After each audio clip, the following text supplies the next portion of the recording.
So I got some tweets here during the break, and apparently it happened. It happened while I'm on air, that Bernie Sanders has officially endorsed Hillary Clinton. Now, he dropped a lot of hints that he was going to do it, to the point where I think anybody who was paying close attention for months now knew he was going to do it. He even said recently in an interview with Morning Joe, hey, if it comes down to it, would you vote for her? He said, yeah. So this isn't really that big of a surprise. I guess some people are surprised that he didn't take the fight to the convention. But very simply, the superdelegates are overwhelmingly establishment people. The establishment loves Hillary Clinton, so they're not going to flip to him unless maybe there was an outside chance, if Hillary Clinton was indicted, that they would do that. Even then, they might not have done it, and there's a million and one scenarios that could have unfolded. But I think it makes sense, and I thought it made sense, for him to hang around while that stuff was happening and while there was the investigation. But when we got the announcement that there was no indictment, then it was over. It was already 99% to 99.9% chance that Hillary would be the nominee. After the non-indictment, it's 100%. So now he officially came out and endorsed Hillary Clinton. And there are some people who are now saying Bernie Sanders is a sellout. Do I agree with that? No, because his record speaks for itself. This dude fought tooth and nail every step of the way to try to push the Democratic Party to be more progressive, to be more liberal, to represent the people. And his decades of fighting for progressive change doesn't go away because today he decided, okay, I'm going to have to concede and, yes, support the lesser of two evils. Now, he's not going to say that. He's not going to say, hey, I think Hillary Clinton is the lesser of two evils. But does he think that? And does he believe that? I would be absolutely shocked if he didn't think that and believe that, because you heard everything he said about her during the primary season. She's too cozy with Wall Street, and she's got all these problems with the Clinton Foundation. She's too interventionist, and there's this problem, and there's that problem. Supported NAFTA, supported TPP, voted for the Patriot Act, voted for the Iraq War. The list goes on, and he's right to criticize her on all those things, and those things don't just go away now that it's the general election and it's her versus Trump.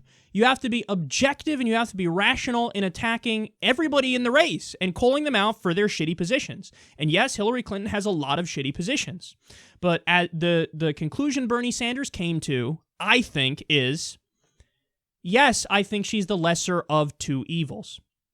Now, some people are going to say, well, why doesn't he just endorse Jill Stein? I don't understand. Why doesn't he just endorse Jill Stein? Because Jill Stein certainly on the substance agrees with Bernie Sanders way more than Hillary Clinton. So Jill Stein is more in alignment with Bernie Sanders than, Hillary Clinton is in alignment with Bernie Sanders. But there's a very obvious answer to why he doesn't endorse Jill Stein.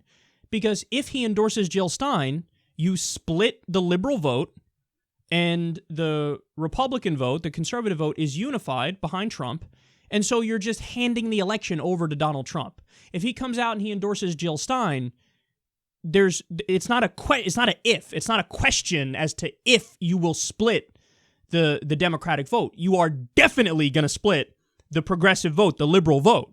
And if you split the liberal vote, there's only so many liberals in the country, and if the Republicans are unified, which they overwhelmingly likely will be, well, then you're just handing the election to Trump. So if you endorse Jill Stein, and you have as much power and sway as Bernie does, that does just hand the election over to Trump.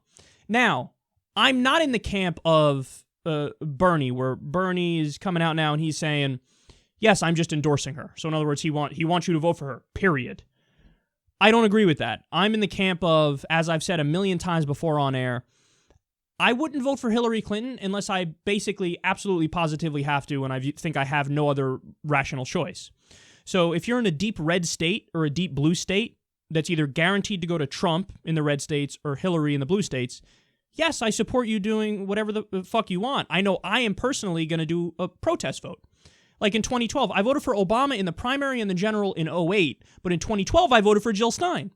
Well, I'm going to vote this time in the general for Jill Stein because I'm in New York, and it's going to go to Hillary no matter what the fuck I do.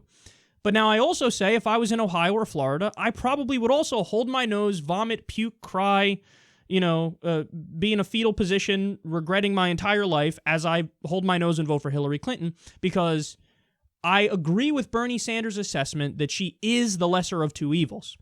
I think she's massively evil, probably more so than even Bernie thinks she is, but I do think she's the lesser of two evils. As I've explained before, if they're both a test, if Donald Trump and Hillary Clinton are a test, I give Hillary Clinton like a 20 or 23 on the test out of 100. Trump may get like a 5. The only thing that I think Trump is good on is his rhetoric with trade. That's pretty much it. So he says populist things on trade. I don't even believe him that he's against the deals, though, like he says he is. Because, for example, he personally benefits from them. And this isn't like with Ron Paul and Medicare, how like he takes Social Security and Medicare, but he's against it, because you're almost automatically enrolled in that. Whereas with partaking in these trade deals, you're not automatically enrolled in it. He didn't have to build factories in China to build some of his shit. He didn't have to send jobs to Mexico, and he did. And he did. So I don't believe him when he says he's against trade, but his rhetoric on trade is better than Hillary Clinton's. But overall, when you take the totality of their positions, yes, I think he's a little worse than she is. So I don't want people to be disheartened and think Bernie's a sellout, because what Bernie's doing is it's a step-by-step rational decision-making. So what he's doing is he's saying, hey, when there's no election, let's fight to get systemic change. Let's get systemic reform. He's big, obviously, like the rest of us, on getting money out of politics. Then when it comes time for primary season, pick the most progressive candidate possible. Then when it comes down to it, and it's just a general election, and it's honestly the choice of lesser of two evils, well, it'd be crazy to pick the worst evil, wouldn't it? So that's his logic. It's step-by-step rationality. And if you think he's a sellout, well, I think you're preposterous for ignoring his record because of what he did today. Because the decades and decades of fighting for progressive reform doesn't go away because he picked the lesser of two evils in an election. Okay, and I would just tell everybody the reasons why I think Bernie's reasons, his real reasons, he'll say other things, but his real reasons for basically falling in line and supporting her in the general election, it really is just more of an anti-Trump thing than a pro-Hillary thing. Again, he'll say it differently because he has to, but it really is just he understands that Trump thinks climate change is a Chinese hoax. Hillary doesn't. Now, Hillary, she sold fracking throughout the world as Secretary of State, so that added to climate change. So she's no angel on it. But is she as bad as I think it's a Chinese hoax, and I will actively go in the wrong direction and continue to do so? No. Trump says he'll rip up the climate agreement, the Paris Climate Agreement, on day one. Hillary won't do that. So this is something that would lead Bernie Sanders to say, as much as I might not like Hillary, I got to go for her over this crazy person. He says he'll deport 11 million undocumented immigrants. She doesn't say that. She may end up deporting a lot. She may continue Obama's record deportations, where she might deport 1 million people. That's horrible. Guess what? 1 million is still less than 11 million. He says he wants to ban all Muslims from entering the country. She doesn't. He says that he wants to make a deal and let the United States default on our debt, which would lead to worldwide depression. She's not that stupid. She's bad, and we disagree on 1 million policy positions, but she wouldn't do that. He said he would do that. The Supreme Court. He says he says I'm going to pick Antonin Scalia 2.0, the next Antonin Scalia. Antonin Scalia was a crazy person. He thought the devil was real. He believed black people are inferior. This is all shit that's on the record. He's pro-torture, against due process. All this stuff is on the fucking record. Hillary says, I'll go with Merrick Garland. Merrick Garland is a centrist judge, which sucks. When I want Democrats in office, I want them to pick actual liberals. Her and Obama don't. They pick a centrist. But let's not kid ourselves and say that Merrick Garland is equal to Antonin Scalia. You have to be stupid to believe that. He says he's going to torture and bring back way worse than waterboarding. And he said, I'll torture, quote, even if it doesn't work. She doesn't say that. She's voted for horrific wars. But I think a difference between Trump and Hillary is if you go to President Trump and say, Mr. President, we had a mistake here. We just killed 17 civilians in a drone strike in Pakistan. His response would be, so what? Hillary's would be, we got to do better. There's a difference in those two human beings. Now, again, this isn't an argument for Hillary. It's just an argument against Trump. I'm not voting for Hillary. I'm voting for Jill Stein because I'm in New York. But if I was in Ohio or Florida, I would suck it up and vote for the lesser of two evils because I agree with Bernie Sanders in that respect. If you think he's a sellout, I don't know what to tell you. Overlooking decades and decades of fighting for progressive change is quite a thing to overlook, and that's the height of irrationality. And finally, Trump says stuff like wages are too high. The big scandal over Hillary was she wanted a $12 minimum wage, and Bernie wanted 15, and she caved and gave 15, and it's in the platform, and it stayed in the platform. So look at the difference there. Trump, wages are too high. It's fucking crazy. That was in the context of being asked about the minimum wage, too. So he might mean lower the minimum wage for all we know.